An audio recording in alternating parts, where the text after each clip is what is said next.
પછી તો ઓલા બેનને એના ઓલામાં જ એવા મસ્ત થઈ ગયા કે અઠવાડિયે 10 દિવસે ફોન આવે કોઈનો કે કેમ હાવ બંધ થઈ ગયા. એ કે હવે દૂર પડે છે એટલે અવાતું નથી. પછી ઓલા ભગવતીએ પૂછ્યું કે હવે જાય છે? એ કે બા બે વચ્ચે પગ રાખતી હતી ને, બે હોડી હોય, બે સમાંતર જાતી હોય અને સમુદ્રમાં હોય, એક પગ આ બાજુ ને એક પગ આ બાજુ, તો વચ્ચે પડવાની બીક લાગતી હતી. હવે તો એક જ બાજુ છે. અને હવે તો એ કે બા એવું થયું છે કે હવે મને યાદે આવતું નથી. પહેલાં તો ત્યાં કોમ્પિટિશન, હું સારું કીર્તન ગાઉં, હું સારા માળાજી કરું, મને જ મંદિરની બુહારી કરવા દો. ગોપી તો મારે જ શણગાવવાની. એમાં ને એમાં અંદરો અંદર જે ખદબદ થતી અને લૌકિક વ્યવહાર થઈ ગયા હતા. હવે હું મારા પ્રભુની માં, હું મારા પ્રભુની રાણી, હું મારા પ્રભુની સખી, હું મારા પ્રભુની બેનપણી.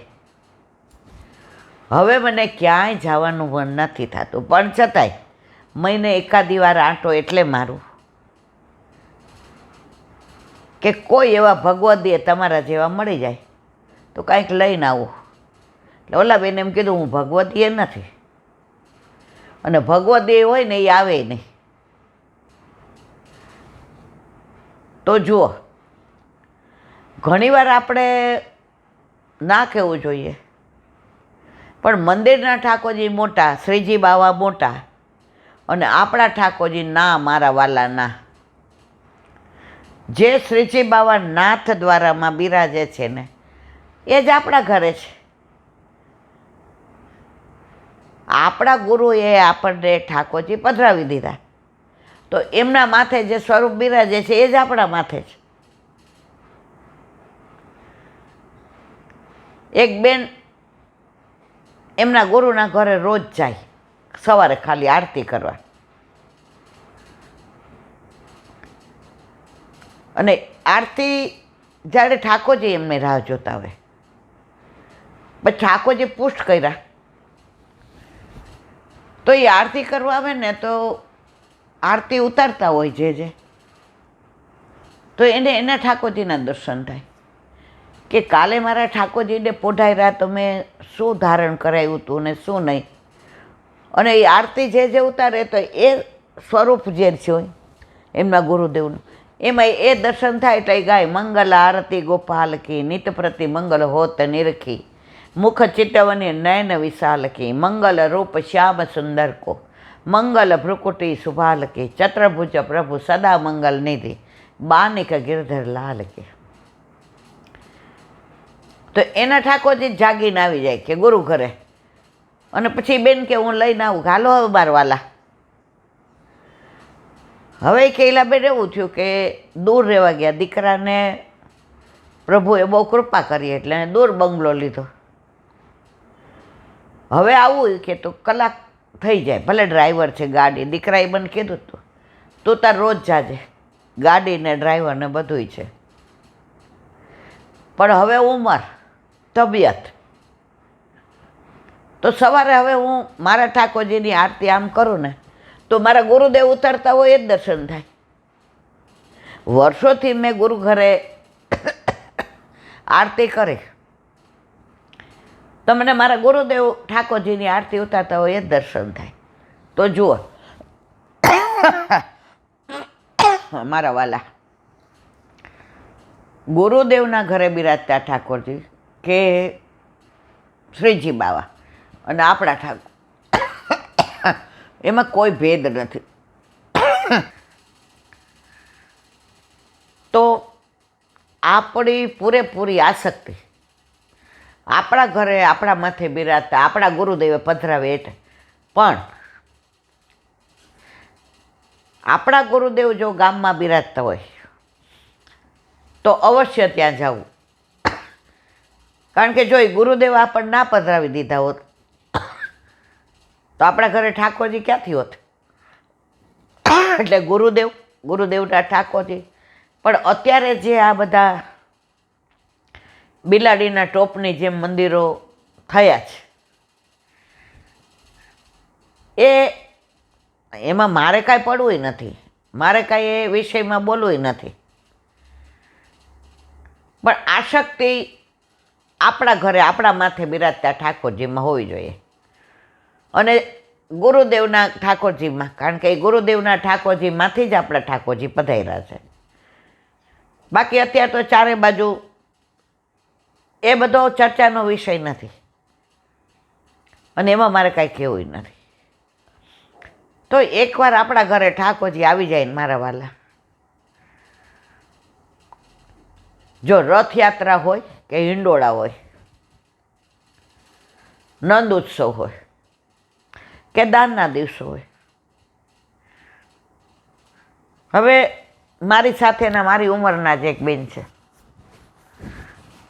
એકલા હતા, એના વરને બિઝનેસ, એનો દીકરો જોબ કરે, સર્વિસ કરે, 3 જણા એકલા, અને ઠાકોરજી પુષ્ટ કરાવીને પધાર્યા. સવારે બધાએ 8 વાગે વયા જાય, પછી 1:30-2 વાગે જમવા આવે. એ બેન એકલા હોય પણ નાના હતા. તો તમે જુઓ તો એટલા સરસ હિંડોળા ભરે, ગિરાજીનો મનોરથ નીચેથી ને ફ્લેટ મારીએ એટલે બધી રેત લઈ આવે, નવા મકાન થતા હોય એની, નાના નાના છોડ ને નાની નાની બધી પાંદડીઓ ને ફૂલ ને કળીઓ ને બધું લઈ આવે, યમુનાજીનો ભાવ કરે ને 2 વાગે આ લોકો આવે ત્યારે લગભગ અનોસર થયા હોય, ન થયા હોય તો તરત એનો વરને દીકરો કે હવે અહીંથી અમે બધું અવેરીએ છીએ, તું અનોસર કરીને રોટલી માંડ. હવે એ બેનની મારી જેમ ઉંમર થઈ, અને ઉંમર કોઈને છોડતી નથી. 3 વર્ષ પહેલાં મને કોઈ નહોતું કહેતું કે તમને ઈલાબેન કોઈ માથું દુખવાનું કહે ને એટલે એને સામું જોતી હતી કે શું થાય. કોઈ કે તાવ આવ્યો એટલે મને એ નહીં કે આ બધું દુખે જલાઈ ગયું છે. તો મેં તો કેમ એવું થાય, હાથ જેવા હાથ ને પગ, પણ ઉંમર થાય તબિયત બગડે પછી તમારા બસમાં કાંઈ રહેતું જ નથી. હવે એ બેન કે ઈલાબેન બધું જ છે, આખું માળિયું ભર્યું છે બધાથી ને. હવે દીકરો પરણો, વહુને છોકરા. હવે આપણે પરિસ્થિતિ જોઈ કે ભાઈ પહોંચાય ના પહોંચાય, સામેથી કે હા ભાઈ તો બરાબર. ઓલા બેન એટલા બધા સાનુકૂળ એ નહીં, સાનુકૂળ. એ કે પ્રભુ હવે મારું તું જાણસ, અને તે કીધું છે વલ્લભભાઈ કે ક્લેશ કરીને કાંઈ નહીં કરવાનું, કીર્તન ગાય દરેક મનોરથના 2 અને રાજી થાય. હવે ગુરુદેવને કહ્યું જે બહુ વિરહ થાય કે હવે હું કાંઈ કરી શકતી નથી, જે કે સન્મુખ રહ્યો છો કે નથી રહેતા, એ કે બસ એટલું થાય છે. ક્યાં એ કે આ પલક પર લાડ લડાવતી હતી, અને મારાથી કેમ હાવ આવું થઈ ગયું. તમને જ આ વિરહ થાય છે ને બેન, એ જ તમારા પ્રભુ સ્વીકારી લે છે કે મારી માને કાંઈ કરી નથી શકતો એનો વિરહ છે, એ જ બતાવે છે કે મને કેટલો પ્રેમ કરે છે. એટલે જે કર્યું ને એને વાગોળો, વિરહ ના કરો. તમે વિરહ કરો ને તમારે ઠાકોરજીને મજા ના આવે. તો મને કે હવે હું રાજી થઈને મારાથી થાય એટલું કરું, ન થાય તો ઠાકોરજીને ગોદમાં લઈને કહું કે આજે તારી ઈચ્છા વ્રજમાં ગોપીઓ સાથે જતી એટલે આવું કર્યું લાલા. પણ હવે હું મનમાં વ્યગ્રતા નથી કરતી, બહુ વ્યગ્રતા કરી, એકલા બહુ રડી કે મારા પ્રભુને કાંઈ થતું નથી. પણ હવે હું સ્વસ્થ થઈ ગઈ કે બસ સન્મુખ રહેવાય છે. આ બધા પ્રસંગો બધા, જો કાલે ઘણા બધા મહેમાન હતા લૌકિક, બરાબર, તો જેનો ફોન આવે ને ના પાડો, હું તમને ન્યાય નહીં આપી શકું, તમે કાલે આવજો. પણ પ્રભુને વૈષ્ણવને બોલાવવા હોય, મારા પ્રાણ થકી મને વૈષ્ણવ વાલા, તો કાલે આ બરોડાવાળા, દાહોદવાળા બધા આવ્યા. એ કહેલા બેન 5 મિનિટ મળી લેશો. અને વલ્લભની લીલા જુઓ, મહેમાનો બધા 5:30 આવી જવાના હતા, એના બદલે ફોન આવ્યો કે અમારા ઘરે મહેમાન આવ્યા છે, એટલે એમનું બધું ચા નાસ્તો કરાવી અને 8 વાગે આવશું. જુઓ, જેને વિઠ્ઠલનાથ વિચારે રે એને ચારે પદાર્થ ચારે. હજી પરાકાષ્ઠા 7 વાગે સત્સંગ કરતા, ત્યાં પાછો બીજા વૈષ્ણવનો ફોન આવ્યો. એ કે અમારા ઘરે 12 ગામથી વૈષ્ણવ આવ્યા છે ઈલાબેન. મેં કીધું મારા વાલા, હવે આજે મેળ નહીં પડે, કારણ કે આજે મારા બધા સાસરીવાળા છે, એટલે હુંય વહુ છું, હુંય ભાભી છું, હુંય કાકી છું, હુંય મામી છું, અને સંસારમાં રહીને શ્યામને બધા. એ કે એમને એક તો માંડ તમારો નંબર મળ્યો, 1.5 વર્ષથી ગોતતા હતા, અને એટલો વિરહ છે, તમારા ઘરે આવી તમને ભેટીને નીકળી જશો. મેં કીધું આવી જાઓ મારા વાલા. એ 7-8 જણા આવ્યા, ઓલાય 8 જણા હતા. વલ્લભની કૃપા જો, અડધો કલાક સત્સંગ થયો એ લોકો હારે.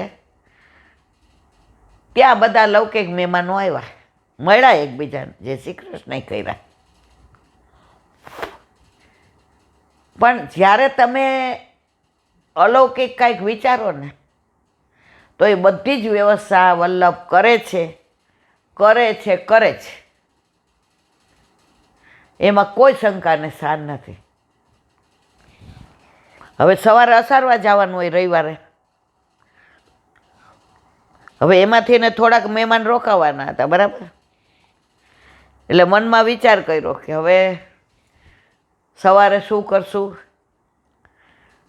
હવે બધાય લોહીના સંબંધવાળા, એટલે મૂકીને જવાય નહીં,